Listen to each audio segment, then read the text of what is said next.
Sir வணக்கம் sir, என் பேர் வெற்றி செல்வன். நான் தஞ்சாவூர்லேருந்து கால் பண்ணுறேன். சார் சொல்லுங்கள். உங்கள் டவுட் என்ன சார்? சார் இருக்காரு, please it's your time. Sir வணக்கம் சார். வணக்கம் சார் சொல்லுங்கள் சார். சார் லோன் கட்ட முடியாமல் இந்த வீடெல்லாம் பறிமுதல் பண்ணுறாங்கல்ல, அந்த மாதிரி வீடுகளை வந்து ஏலத்தில் விடும்போது அந்த மாதிரி வீடுகளை நம்ம வாங்கலாமா? அதுலேருந்து ஏதாவது பிற்காலத்தில் வாங்கினோம்னா அது ஏதாவது பிரச்சனை எதுவும் இருக்குமா? சார் ஏலத்துக்கு வந்த வீடுகளை வாங்கணுன்னா அந்த ஏலத்தினுடைய கண்டிஷன்ஸை கரெக்டாக பார்த்துங்க, கண்டிப்பாக வாங்கலாம். ஏலம் வந்து கரெக்டாக வந்து சிலதெல்லாம் பார்த்தீங்கன்னா ஏலம் விடுற கண்டிஷனில் அவங்க பே பண்ணியிருப்பாங்க. அந்த மாதிரி சுச்சுவேஷன்ஸில் போய் மாட்டிக்காதீங்க. கரெக்டாக டீட்டெயில் பார்த்துங்க. அதனுடைய தாய் பத்திரங்கள்லாம் கரெக்டாக வருதான்னு பார்த்துங்க. வெறும் ஏல நோட்டீஸை மட்டும் வச்சு வாங்கிக்காதீங்க.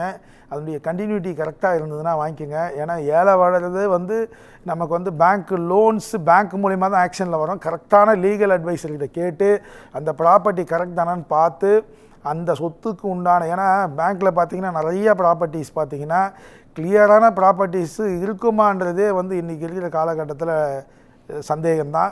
ஏன்னா லோன்ஸுங்க நிறைய பேங்க் தான் ஆக்சுவலாக லோனே ப்ரொவைட் பண்ணுறாங்க. அப்போ எல்லாமே கிராஸ் செக் பண்ணியிருப்பாங்க 100% சார். ஆனால் இதில் வந்து ஒரு 10 to 20% வந்து அவங்க இன்ஃப்ளூயன்ஸை பயன்படுத்தி வாங்கியிருக்கலாம். அந்த மாதிரி வாய்ப்புகள் நிறைய நாங்கள் ஃபேஸ் பண்ணுறோம், பார்க்குறோம். எங்களுடைய சார்ந்து நாங்கள் ஒரு 10 years பேக்கு கோர்ட்டில் 4 ஏக்கர் புழலுக்கு பக்கத்தில் எடுத்தது, கிராண்ட் லைன் வில்லேஜில் எடுத்தது. அது வந்து ஆட்டோமேட்டிக்காக அதை ஒருத்தர் நடுவில் இருந்து வாங்கினவர் எங்களுக்கு விற்றுட்டாரு. ஆனால் பழைய ஓனருக்கே அந்த ப்ராப்பர்ட்டி போயிடுச்சு. பிகாஸ் ஆஃப் அந்த கண்டினியூட்டி கரெக்டாக பார்க்கணும், ஒரிஜினல்ஸு கரெக்டாக நம்ம கைக்கு வரணும். அந்த பட்சத்தில் நீங்கள் பண்ணலாம், பொசிஷன் நமக்கு வரணும். இது எல்லாத்தையும் கரெக்டாக பார்த்து வாங்க.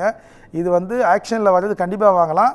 பட் அதனுடைய validity, original documents, original approval plan, then வந்து பொசிஷன். இதை யார்கிட்ட செக் பண்ண சார்? அட்வொகேட்டா இல்லை ரெஜிஸ்டர்ட் இன்ஜினியர்ஸா இல்லை ரெண்டு பேரும் கம்பைன் பண்ணி? சார் அப்ரூவலை பற்றி ரிஜிஸ்டர்ட் இன்ஜினியரு, லீகல் வந்து அட்வொகேட்ஸ் தான் சார்.